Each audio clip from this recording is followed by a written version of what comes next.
ఓం సాయిరామ్. బాబా భక్తులందరికీ కూడా నమస్కారం అండి. అందరూ కూడా సుఖంగా సంతోషంగా ఎప్పుడూ కూడా ఆనందంగా ఉండాలి అని చెప్పి ఆ బాబాగారి తరపున నేను కూడా మనస్ఫూర్తిగా కోరుకుంటున్నాను.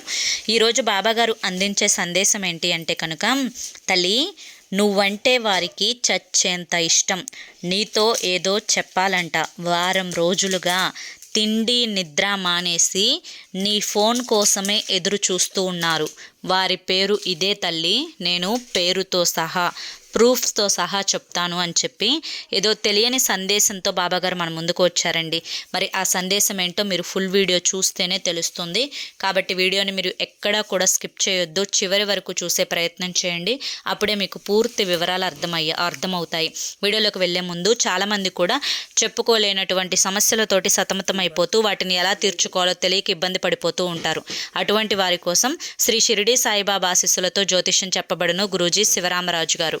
Phone number 995994225552. మీరు ఇప్పటి వరకు ఎన్నో చోట్ల జ్యోతిష్యం చెప్పించుకొని మీరు ఆశించిన మార్పులు మీ జీవితాలలో జరగలేదని చెప్పి బాధపడి ఉంటారు. కానీ ఇక్కడ అసలు అలా జరగదండి.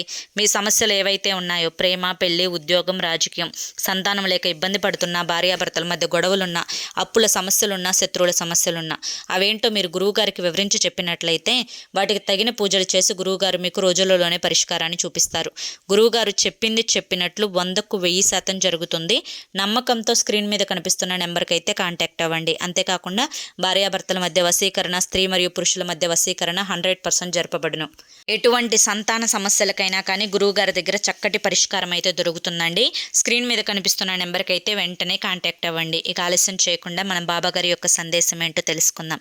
తల్లి, ఇప్పటి వరకు కూడా నీవారు ఎవరు, పరాయి వారు ఎవరు అని చెప్పి గుర్తించలేనటువంటి స్థితి నుంచి ఇప్పుడు నీ మీద నిజమైన ప్రేమను చూపించేవారు ఎవరు, నీ మీద నటనని చూపించేవారు ఎవరు, నిన్ను అవసరాల కోసం మాత్రమే వాడుకునేవారు ఎవరు, అలాగే నీకు మంచైనా చెడైనా కానీ నేను తోడున్నాను అని చెప్పి అండగా నిలబడేవారు ఎవరు అనేది ఇప్పటి వరకు కూడా నీ యొక్క జీవితం నీకు నేర్పించిన గుణపాఠాలలో ఎన్నో నువ్వు నేర్చుకొని ఉంటావు.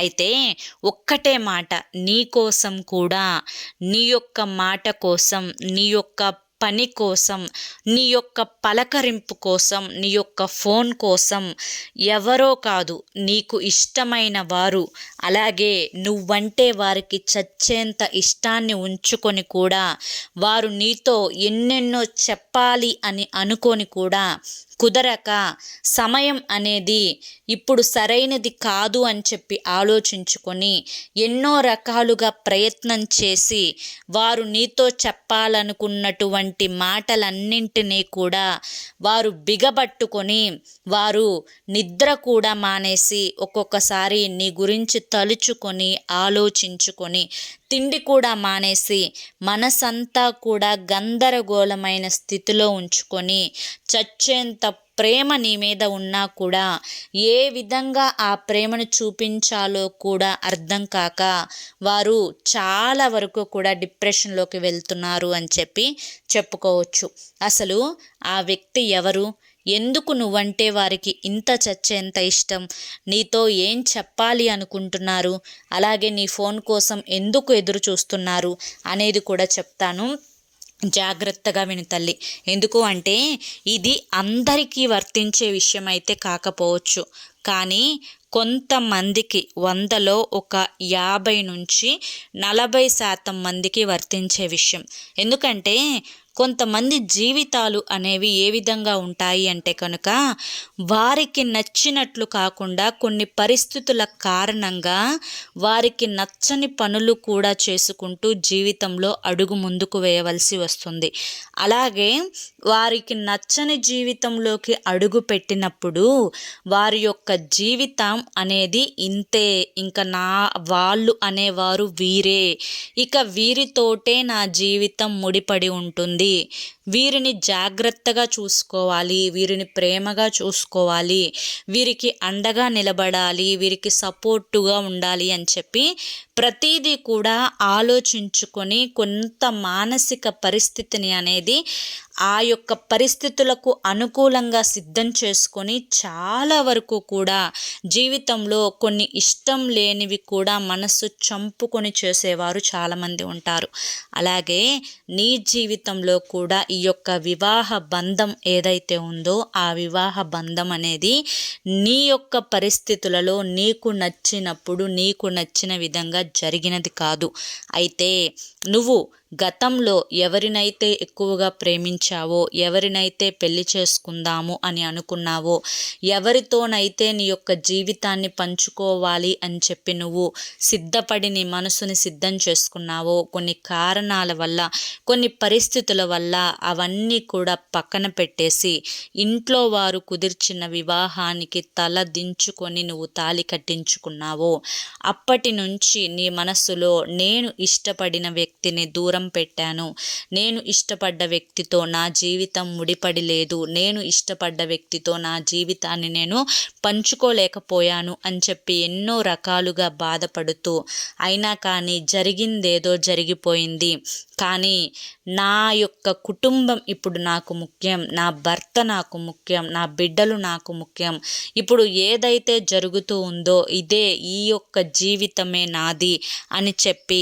గతం గతః అని చెప్పి మర్చిపోయి గతం తాలూకా చేదు జ్ఞాపకాలు, గతం తాలూకా తీపి జ్ఞాపకాలు, గతం తాలూకా మధుర జ్ఞాపకాలు అన్నింటినీ కూడా పూర్తిగా మర్చిపోయి ప్రస్తుత పరిస్థితి గురించి ఆలోచించుకొని అసలు ప్రస్తుతం ఏమిటి అని చెప్పి మనసుని సిద్ధపరచుకొని ప్రస్తుతానికి నేను ఏ అన్యాయం చేయకూడదు, న్యాయంగా నిలబడాలి, న్యాయంగా నా బిడ్డలను పెంచాలి, నా బ్రతుకు నా జీవితం నాకు నచ్చినట్లుగా గడవలేదు అయినా కూడా పర్వాలేదు, నా జీవితంలాగా నా బిడ్డల జీవితం అవ్వకూడదు, నా జీవితంలాగా వీరు ఏ కోరికలను కూడా చంపుకోకూడదు, నా జీవితంలాగా దేనికి కూడా సర్దుకుపోయి బ్రతకకూడదు, వీరి కాళ్ళ మీద వీళ్ళు నిలబడాలి, వీరికి మనసుకు నచ్చినవన్నీ చేసుకుంటూ ఆనందంగా సంతోషంగా బ్రతకాలి, ఎప్పుడూ కూడా ఎక్కడా కూడా ఏ తప్పిదము నా బిడ్డల జీవితంలో జరగకూడదు అని చెప్పి ఇక పూర్తిగా నీ యొక్క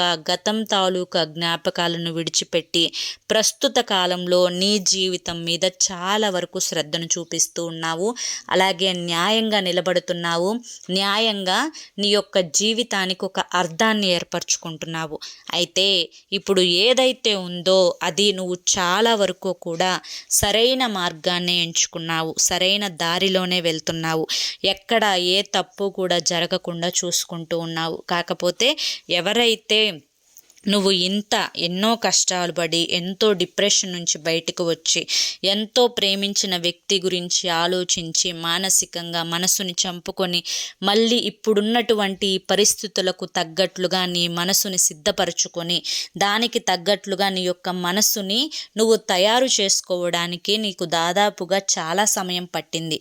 అయితే నీవు ప్రేమించిన వ్యక్తి ఎవరైతే ఉన్నారో వారు మాత్రం ఇప్పటికీ కూడా నీ గురించి ఆలోచిస్తూ ఉన్నారు, నువ్వంటే చాలా వరకు కూడా ప్రేమను చూపిస్తూ ఉన్నారు.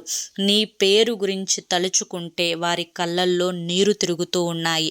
నీతో చాలా మాట్లాడాలి అని చెప్పి నీ గురించి ఎప్పుడూ కూడా ఆలోచిస్తూ నీ గురించే తలుచుకుంటూ నీ యొక్క నామాన్నే ప్రతి క్షణం కూడా ఎక్కడ చూసినా కూడా మనసులో కూడా ఆఖరికి తన యొక్క నిద్రపోతున్నప్పుడు తన యొక్క కలలో కూడా నీ రూపమే కనిపిస్తూ ఉండటం చేత ఏం చేయాలో కూడా అవతలి వారికి అర్థం కాక సరిగ్గా తిండిని కూడా తినకుండా సరిగ్గా నిద్ర కూడా పోకుండా ఒక్కసారైనా కానీ నీ ఫోన్ నెంబర్ దొరుకుతుందేమో, నీతో ఒక్కసారైనా ఫోన్ మాట్లాడదాం, తన యొక్క మానసిక వేదనంతా కూడా నీతో చెప్పుకుందాం, ఎలాగైనా కానీ నిన్ను ఒక్కసారి కలుద్దాం, నీతో గతం తాలూకా జ్ఞాపకాల గురించి ఒక్కసారి మాట్లాడుకొని నీతో కన్నీటి వీడ్కోలు చెప్పుకొని నీతో ఏదైనా కానీ మంచైనా చెడైనా జరిగిందేదో జరిగిపోయింది, ఇక నా జీవితం ఇంతే, ఇక నాకు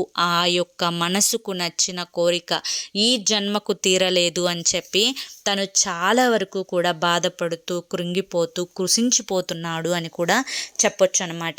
కాబట్టి బిడ్డ, ఇది తప్పో ఒప్పో ఎవరి జీవితంలోనైనా మంచి అయినా చెడైనా ఉంటుంది.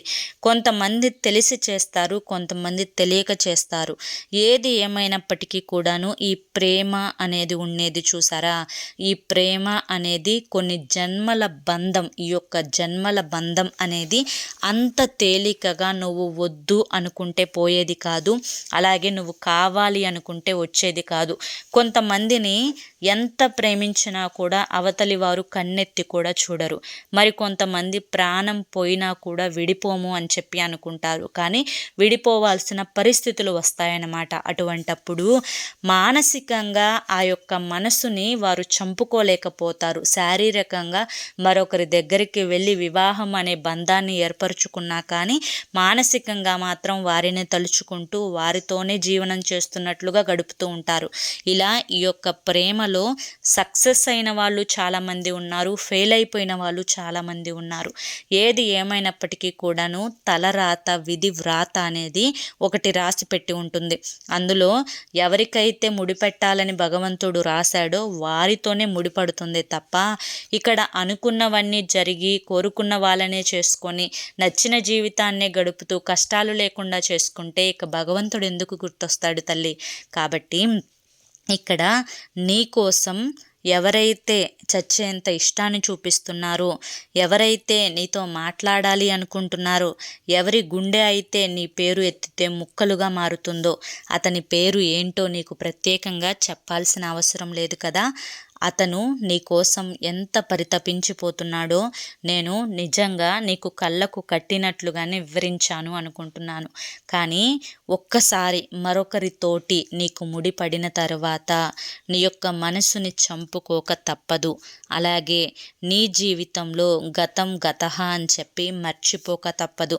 ఇది కొంచెం కష్టమైన, నీ మనసుకి కొంచెం బాధ కలిగినా, నీకు ఇంకా ఏదైనా నువ్వు మర్చిపోలేనటువంటి నరకాన్ని నువ్వు చూస్తూ ఉన్నా ఇది మాత్రం దాటక తప్పదు. ఎందుకంటే కొన్ని జీవితాలు ఇంతే తల్లి. ఇది మనసు చంపుకొని ఏమీ చేయలేక ఈ పరిస్థితులలో నువ్వు తీసుకోవాల్సినటువంటి నిర్ణయం. కాబట్టి నువ్వు దీని గురించి ఏం బాధపడాల్సిన అవసరం లేదు. బాధ లేకుండా ఎలా ఉంటుంది బాబా? బాధపడాలి కదా, బాధపడే సమయమే కదా అని చెప్పి నువ్వు నన్ను అడగవచ్చు.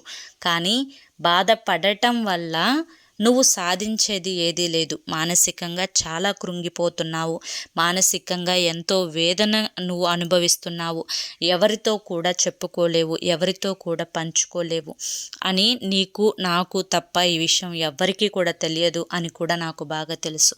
బిడ్డ, ఏది ఏమైనప్పటికీ కూడాను నేను ఏం చెప్పినా కూడా నీ మంచి కోసమే అని నువ్వు నమ్ముతావు కదా, అంతా సర్దుకుంటుంది. కొన్నాళ్ళు మాత్రమే ఈ బాధ, కొన్నాళ్ళు మాత్రమే ఈ నరకం, అంతా కూడా నీకు అనుకూలంగానే జరుగుతుంది. నువ్వు దీని గురించి ఎక్కువగా ఆలోచించి మనసుని పాడు చేసుకోవద్దు అని చెప్పి ఈరోజు బాబాగారు మనకి చాలా చక్కటి సందేశాన్ని అందించారండి. మరి ఈ సందేశంలో మనం అర్థం చేసుకోవాలి, కానీ ఎంతో గొప్ప ఆంతర్యం ఉంది. ఈ సందేశం మీ అందరికీ కూడా నచ్చింది, అర్థమైంది అని చెప్పి అనుకుంటున్నాను. నచ్చింది, అర్థమైంది అని చెప్పి అనిపిస్తే ఈ వీడియోకి ఒక లైక్ ఇవ్వండి. లైక్ ఇచ్చిన వెంటనే హైప్ అని వస్తుంది, హైప్ ఇవ్వండి. కింద కామెంట్ సెక్షన్లో ఓం సాయిరామ్ అని చెప్పి టైప్ చేయండి. మొదటిసారి మన సాయి పిలుపు ఛానల్లోకి వచ్చినట్లయితే మన ఛానల్ని సబ్స్క్రైబ్ చేసుకుని సపోర్ట్ చేయండి. రేపు మరొక మంచి వీడియోతోటి మళ్ళీ కలుసుకుందాం. అంతవరకు కూడా బాబాగారి యొక్క ఆశీస్సులు మీ మీద, మీ కుటుంబ సభ్యుల మీద ఎల్లకాలం ఉండాలి అని చెప్పి మనస్ఫూర్తిగా కోరుకుంటూ సర్వేజన సుఖినో భవంతు. ఓం సాయిరామ్.